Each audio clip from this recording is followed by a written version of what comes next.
성경 말씀은 마가복음 1장 14절에서 20절, 마태복음 4장 18절에서 22절, 누가복음 5장 1절에서 11절, 요한복음 1장 35절에서 42절입니다.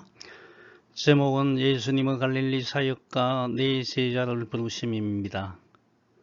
성경 말씀 마가복음 1장 14절에서 20절, 요한이 감옥에 갇힌 뒤 예수님께서는 갈릴리로 가셔서 하나님의 복음을 전하셨습니다. 예수님께서는 때가 되었다. 하나님의 나라가 가까이 왔다. 회개하고 복음을 믿으라 하고 말씀하셨습니다. 예수님께서 갈릴리 호숫가를 지나가시다가 시몬과 그의 동생 안드레를 보셨습니다. 그들은 어부였는데 호수에 그물을 던지고 있었습니다. 예수님께서 나를 따르시오. 내가 너희를 사람을 낚는 어부로 삼겠다 하고 말씀하셨습니다. 그러자 시몬과 안드레는 얼른 그물을 놔두고 예수님을 따랐습니다. 예수님께서 조금 더 가시다가 세베대의 아들 야고보와 그의 동생 요한을 보셨습니다. 그들은 배에서 그물을 깁고 있었습니다. 예수님께서 그들을 부르시자 그들은 아버지 세베대와 일꾼들을 배에 남겨두고 예수님을 따라 나섰습니다.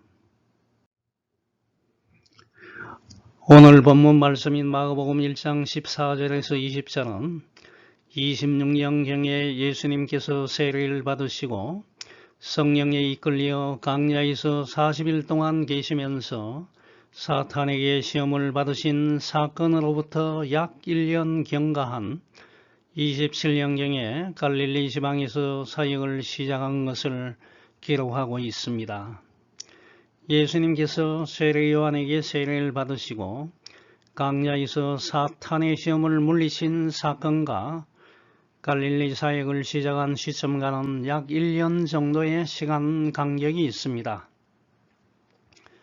이 1년 동안 예수님께서 유대 지방에서 사역을 하셨음을 요한복음 3장 22절 보면 알 수가 있습니다. 그 후에 예수께서 제자들과 유대 땅으로 가서 거기 함께 유하시며 세례를 베푸셨다고 말하고 있습니다.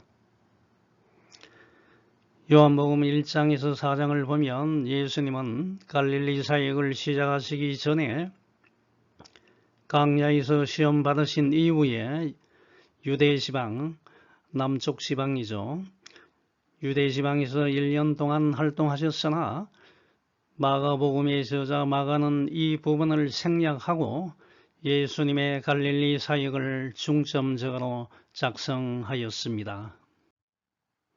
이것은 당시 정치와 종교의 중심지였던 예루살렘에서 멀리 떨어져 있고 멸시와 천대를 받는 땅인 갈릴리 호수를 중심으로 해서 있는 그 근처의 지역이 갈릴리 지방입니다. 이 갈릴리 지방에서 주요 거점은 가버나움입니다. 이 갈릴리 지방에서 예수님께서 하나님과 사람을 섬기는 종의 삶을 사셨음을 강조하기 위함이었습니다. 마가복음 1장 14절에서 20절은 예수님의 1차 갈릴리 사역을 나타내고 있습니다. 하나님 나라의 복음 전파로 예수님의 갈릴리 사역이 시작되었고 예수님께서 처음으로 네 제자 안드레와 그의 형인 시몬, 야고보와 요한 형제를 부르시는 내용을 적고 있습니다. 일반적으로 이 공간 복음서 시놉틱 가스펠 그면 마태복음, 마가복음, 누가복음을 지칭합니다. 여기서 공간 복음에서 공은 함께, 가는 본다는 뜻이죠. 함께 본다. 즉 세 복음서가 모두 예수님의 생애와 교훈을 작성한 진술이 거의 일치하고 거의 동일한 관점에서 작성되었기 때문에 공간 복음서라고 이야기를 합니다. 마태복음, 마가복음, 누가복음. 이 공간 복음서와는 달리 요한복음의 저자 요한은 요한복음 1장 35절에서 51절에서 예수님과 초기 네 제자들과의 만남을 기록을 했습니다. 이때 네 제자는 세례 요한의 제자였던 안드레와 요한가 예수님과의 첫 만남, 그 다음에 안드레가 데리고 온 그의 형 시몬 베드로와의 만남, 그 다음에 예수님과 빌립과의 만남, 바돌로메로 알려진 나다니엘과 예수님과의 만남, 이 네 제자들과의 만남을 기록하고 있습니다. 요한복음에서 요한은 예수님께서 갈릴리 바닷가에서 처음으로 제자를 부르시는 공간복음서의 장면은 생략하고 그 이전에 유대 지방에서 있었던 예수님과 네 제자와의 첫 만남을 자세하게 기록을 했습니다. 이것은 요한이 공간복음서에 기록되지 않는 새로운 정보를 전달하려는 의도를 가지고 있었기 때문입니다. 한편 마가복음을 보면 예수님께서 갈릴리에서 하나님의 복음을 전파하시면서 처음으로 갈릴리 해변에서 네 사람을 제자로 부르셨습니다. 예수님께서 네 사람을 부르실 때 네 사람이 즉각적으로 응답한 것 같이 저와 여러분도 신속하게 예수님께 반응하기로 작정하는 시간이 되면 좋겠습니다. 첫 번째, 지금은 구원받을 때입니다. 마가복음 1장 14절 보면 예수님께서 공생의 사역을 시작하신 때는 예수님보다 6개월 먼저 이 땅에 와서 예수님의 길을 예배했던 세례 요한이 잡힌 이후임을 알 수가 있습니다. 마가복음 1장 14절, 요한이 잡힌 후에 예수께서 갈릴리에 오셔서 하나님의 복음을 전파하였다고 말하고 있습니다. 세례 요한은 예수님을 소개하는 선구자의 일을 했습니다. 하지만 이제 그의 사역은 감옥에 투옥됨으로써 사실상 끝이 났습니다. 그 당시 로마 정부는 헤롯 안티파스를 갈릴리 지방의 분봉왕으로 세웠는데 그는 매우 난잡하고 포악한 생활을 하여 백성들에게 많은 원망을 들었습니다. 이 헤롯 안티파는 첫 부인과 강제로 이혼하였고 자신의 조카이며 이복 동생인 빌립의 아내 헤로디아를 아내로 취하는 부정한 일을 저질렀습니다. 이것을 보고 세례 요한은 헤롯 안티파의 행위는 율법이 금하는 근친상간의 범죄를 저지른 것이며 백성들은 모범이 되어야 할 왕이 추악한 죄를 범하였다고 헤롯 안티파를 향하여 회개하라고 강하게 질책을 했습니다. 레위기 18장 16절 보면 너는 내 형제 아내 곧 형수나 제수의 몸을 범하면 안 된다. 그 여자는 내 형제의 몸이기 때문이다. 또 레위기 20장 21절 보면 형수나 제수를 데리고 살면 이것 또한 역겨운 짓이다. 자기 형제의 몸을 부끄럽게 한 것이므로 그들 역시 자손을 보지 못할 것이다 라고 말하고 있습니다. 이러한 세례 요한의 질책에 헤롯 안티파는 잘못을 뉘우치기는커녕 세례 요한을 감옥에 가두었던 것입니다. 마태복음 14장 6절과 12절 보면 이 사악한 헤롯 안티파는 결국 한 발자국 더 나아가서 세례 요한의 목을 베는 끔찍한 죄를 범했습니다. 세례 요한이 감옥에 갇힌 것은 이제 세례 요한의 사역이 끝났다는 것을 의미합니다. 세례 요한의 사역이 끝나자 예수님은 이제 자신의 사역을 시작하신 것입니다. 마가복음 1장 15절 보면 예수님께서는 때가 찼다, The time has come 이라고 말씀하셨습니다. 이것을 통해서 알 수 있는 것은 하나님께서는 모든 일을 자신의 계획과 타임 스케줄에 맞추어서 진행하신다는 것입니다.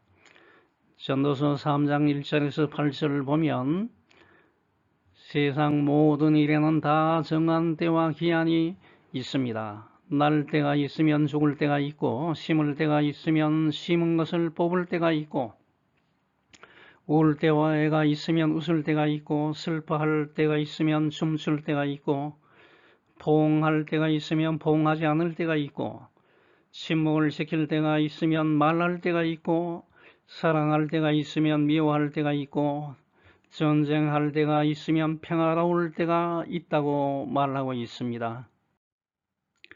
여러분은 때를 잘 분별해야 합니다. 내가 인생을 성공적으로 사느냐 실패하느냐는 것은 내가 때를 잘 분별하였는지 여부에 달려 있는 것입니다. 자, 지금 여러분에게 있어서 지금은 어느 때입니까? 더 크고 넓은 아파트로 이사하기 위하여 어떻게 하면 돈을 더 많이 벌 수 있을까라고 고민할 때입니까? 아무 일도 하지 않고 집에서 게임이나 하면서 허송세월 시간을 보낼 때입니까?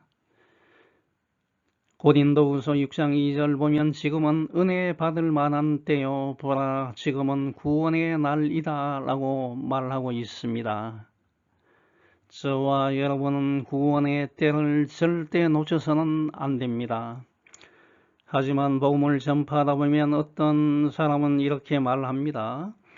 예수님을 믿는 것은 좋은데 지금은 아닙니다. 내가 세상 향락을 좀 더 즐겨야 하기 때문에 지금은 일이 바빠서 교회에 갈 수 없습니다. 돈 많이 벌고 생활의 여유가 있을 때 교회에 가겠습니다. 죽기 전에 예수님을 믿겠습니다 라고 말하는 사람들이 종종 있습니다. 그러나 사람의 생명은 한치 앞을 내다볼 수가 없습니다. 며칠 전 서울시청 앞 횡단보도에서 일어난 자동차 사건은 저와 여러분에게 다시 한번 경각심을 일깨워주고 있습니다. 지금 이 순간 이 복음 말씀을 듣는 순간에 예수님을 나의 구세주로 믿고 이렇게 기도하시기 바랍니다. 하늘에 계신 하나님, 저는 죄인입니다. 저의 죄를 용서해 주십시오. 지금 이 순간부터 예수님을 나의 구세주로 믿습니다. 저보다는 예수님 중심적인 삶을 살겠습니다. 저와 동행해 주시고 저를 도와주십시오. 예수님의 이름으로 기도합니다. 아멘. 예수님을 믿지 못하게 만드는 사탄의 작전은 여러분이 예수님을 믿는 것을 자꾸 연기시키는 것입니다. 예수님을 믿는 것은 좋다. 그렇지만 지금은 때가 아니야. 다음이다. 다음에 믿어야 한다라고 말하면서 예수님을 믿지 못하게 만든다는 것을 반드시 여러분은 알고 있어야 합니다. 성경 에베소서 5장 15절에서 21절은 말합니다. 그러므로 여러분은 어떻게 살아야 할 것인가를 조심스럽게 살피고 지혜 없는 사람이 아니라 지혜 있는 사람처럼 시간을 아끼십시오. 이 시대는 악합니다. 여러분은 어리석은 사람이 되지 말고 주님의 뜻이 무엇인지 이해하십시오. 술 취하지 마십시오. 이것 때문에 방탕하게 됩니다. 오히려 여러분은 성령으로 충만하십시오. 시와 찬미와 영적인 노래로 서로 이야기하고 마음으로 주님께 노래하고 찬송하십시오. 그리고 언제나 모든 일에 우리 주 예수 그리스도의 이름으로 하나님 아버지께 감사하고 그리스도를 두려워하는 마음으로 서로 복종하십시오 라고 말하고 있습니다. 지금 이 순간 구원의 축복을 받는 여러분이 되시기 바랍니다. 두 번째 복음의 핵심은 회개하고 예수님을 믿는 것입니다. 예수님께서 전파하신 내용은 회개하고 복음을 믿는 것입니다. 마가복음 1장 15절 보면 때가 찼고 하나님의 나라가 가까이 왔으니 회개하고 복음을 믿어라. The time has come, the kingdom of God is near, repent and believe the good news 라고 말하고 있습니다. 이것은 예수님께서 인간이 되어 이 땅에 오신 목적을 알려주는 것입니다. 여기서 때가 찼다는 것은 하나님께서 이미 구약 시대에 작정하신 그 기간이 다 찼다는 의미입니다. 시간적으로 매우 임박했다는 것입니다. 여기에 나오는 때는 헬라어로 카이로스를 나타내는데 이 단어는 일반적인 시간을 나타내는 크로노스가 아니라 하나님께서 인간의 역사 속에 개입해 오시는 특별한 구속사적 시간을 의미하는 용어입니다. 인간을 대표하는 아담과 하와는 하나님의 명령을 지키지 않고 타락하였지만 하나님은 인간을 구원하시기 위하여 계획을 세우시고 그 정하신 때가 되어서 예수 그리스도를 이 땅에 보내시어 인간의 죄를 사해 주신 것입니다. 하나님의 나라가 가까이 왔다라는 것은 하나님 나라의 실현이 임박했다는 것을 강조한 것입니다. 여기서 하나님의 나라는 하나님의 통치와 하나님께서 통치하는 영역을 의미합니다. 예수님께서 복음을 전파하는 것은 그 복음을 듣는 사람들을 변화시키고 변화된 사람들의 삶을 통하여 그들 주변 사람들의 생활을 변화시키는 영역이 점점 확장되어 나간다는 의미인 것입니다. 회개하고 복음을 믿는 것은 저와 여러분의 인생에서 가장 중요하고 긴급한 문제입니다. 하지만 일부 사람들은 지금은 다른 일 먼저 하고 제일 나중에 예수님을 믿겠다고 말하는데 그것은 인생이 길다고 생각하기 때문입니다. 하지만 사람은 미래의 일을 아무도 장담할 수가 없습니다. 모든 일을 처리하는 데는 순서가 있습니다. 중요하고 긴급한 일을 가장 먼저 처리하는 사람은 현명한 사람입니다. 자, 그럼 여러분 인생에서 제일 중요한 것이 무엇입니까? 대기업에 취업하는 것입니까? 회사에서 승진하는 것입니까? 좋은 배우자를 얻는 것입니까? 정치 권력을 얻는 것입니까? 하지만 이것보다 더욱 중요한 것은 구원을 얻는 것입니다. 구원은 오직 예수 그리스도를 믿음으로써 얻게 되는 것입니다. 다른 곳에는 구원이 없습니다. 이것을 반드시 명심하기 바랍니다. 저와 여러분은 이 세상의 삶이 끝이 아님을 기억해야 합니다. 이 세상 마지막에는 하나님의 심판이 있고 예수 그리스도를 믿으면 영생을 얻는다고 성경은 분명하게 말하고 있습니다. 히브리서 9장 27절 한 번 죽는 것은 사람에게 정해진 것이요 그 후에 심판이 있다고 말하고 있습니다. 요한복음 3장 16절과 18절을 보면 누구든지 예수님을 믿으면 멸망하지 않고 영생을 얻게 되지만 믿지 않는 사람들에게는 심판이 있다고 말하고 있습니다. 하나님이 세상을 이처럼 사랑하사 독생자를 주셨으니 이는 그를 믿는 자마다 멸망하지 않고 영생을 얻게 하려 하심이라. 하나님이 그 아들을 세상에 보내신 것은 세상을 심판하려 하심이 아니요 그로 말미암아 세상이 구원을 받게 하려 하심이라. 그를 예수님을 믿는 자는 심판을 받지 아니하게 하는 것이요 믿지 아니하는 자는 하나님의 독생자의 이름을 믿지 아니함으로 벌써 심판을 받은 것이라고 말하고 있습니다. 마가복음 16장 15절과 16절은 너희는 온 천하에 다니며 만민에게 복음을 전파하라. 믿고 세례를 받는 사람은 구원을 얻을 것이요 믿지 않는 사람은 정죄를 받는다고 말하고 있습니다. 그렇기 때문에 예수님을 믿는 것은 가장 중요한 일입니다. 이것은 저와 여러분이 이 세상에 살아있는 동안에만 가능한 일입니다.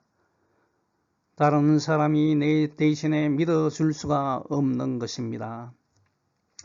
또 이런 사람들이 있습니다. 나는 교회에 다니지 않지만 나의 아내, 아들, 딸들이 교회에 다니는 것을 나는 반대하지 않습니다. 또 아내와 아들, 딸들이 나를 위해서 기도해 주고 있기 때문에 나는 교회에 가지 않아도 구원을 받을 수 있다고 생각하는 사람들이 간혹 있는데 그것은 매우 잘못 생각한 것입니다. 구원은 다른 사람이 대신해 줄 수가 없습니다. 내가 살아있는 지금 이 순간 예수님을 믿으시기 바랍니다.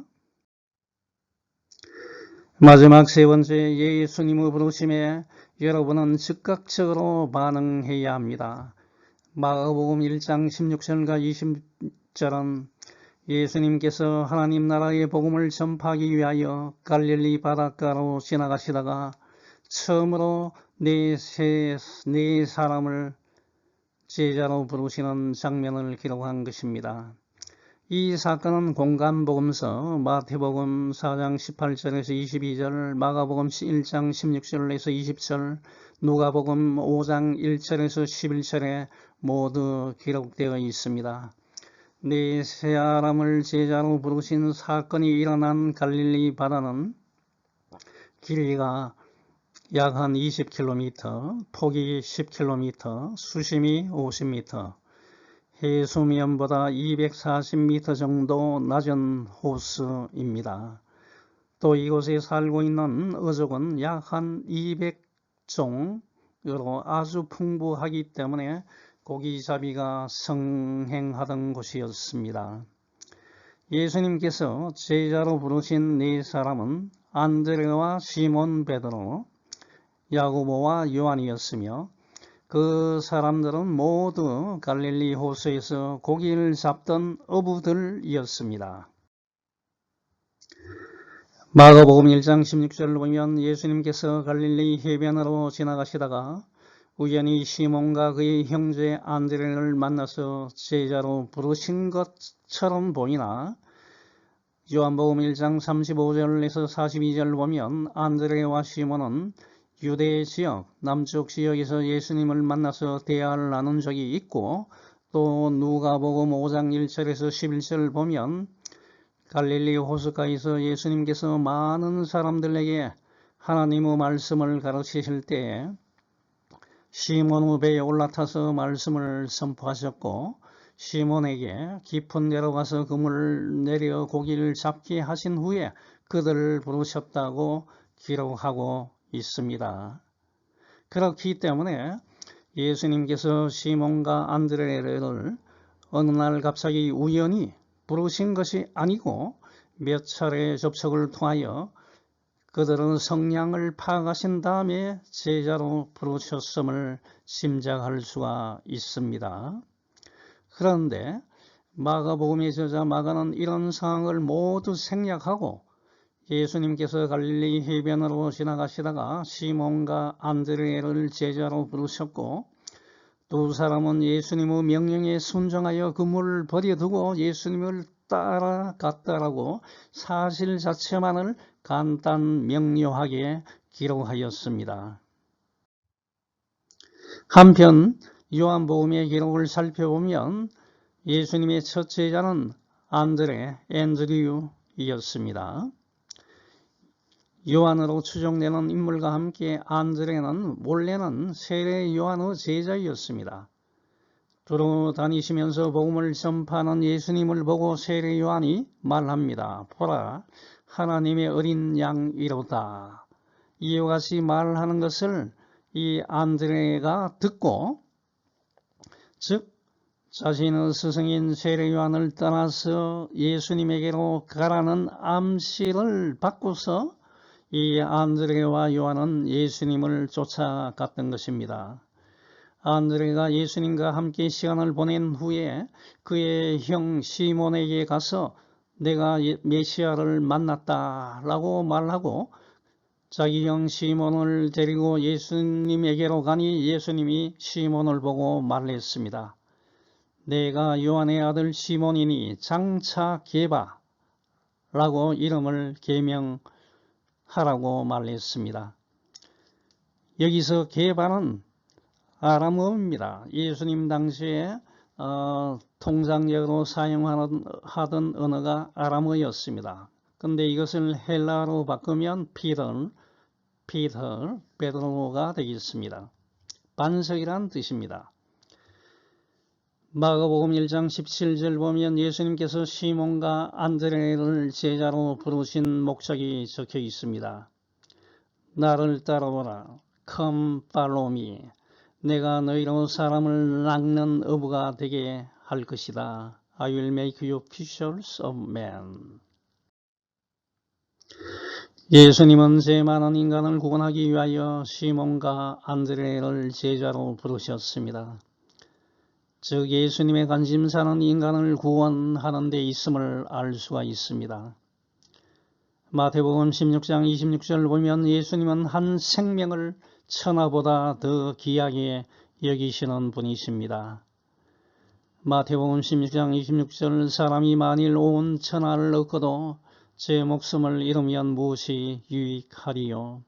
사람이 무엇을 주고 제 목숨과 바꾸겠냐고 말씀하셨습니다. 또 디모데전서 2장 4절 보면 하나님은 모든 사람이 구원을 받으며 진리를 아는 데 이르길 원한다고 말하고 있습니다.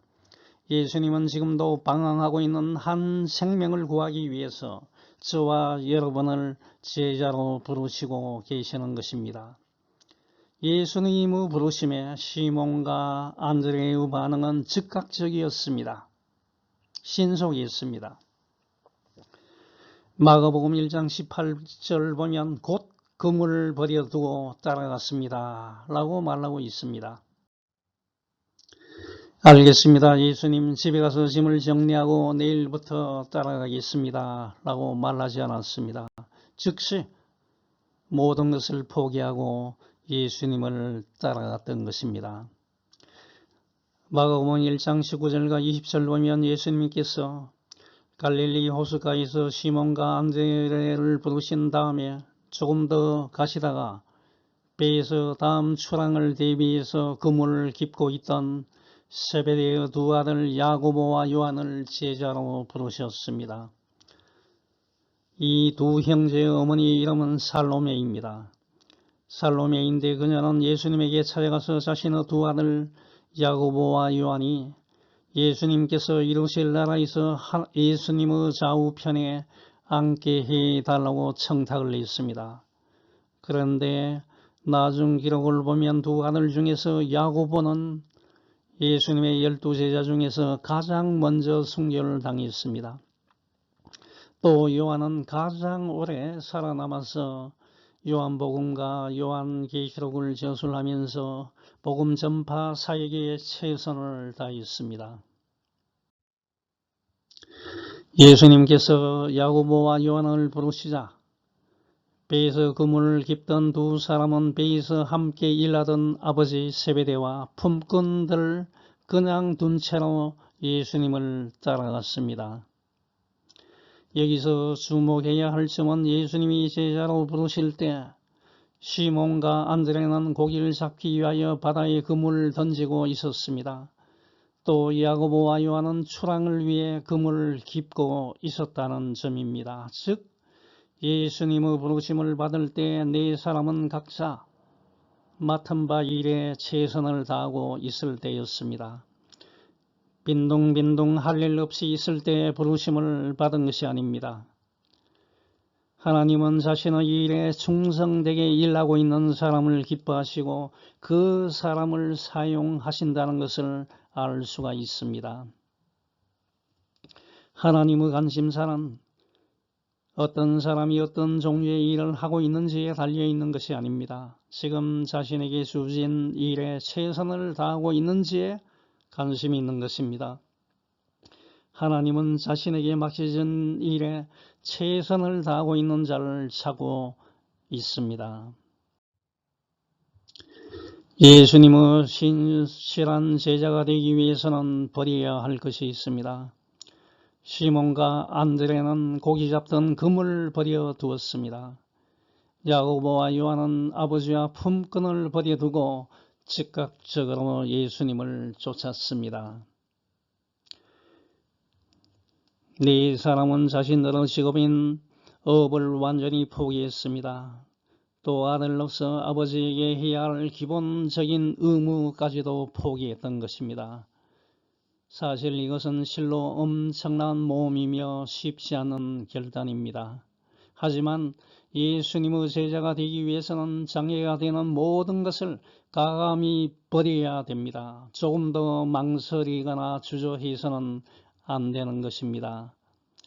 주저하거나 망설인다는 것은 아직 마음이 결정되지 않았다는 것을 의미합니다. 여전히 세상적인 것에 미련이 있다는 것입니다. 그러나 예수님께서 원하시는 것은 즉시 곧입니다. 즉각적인 반응입니다.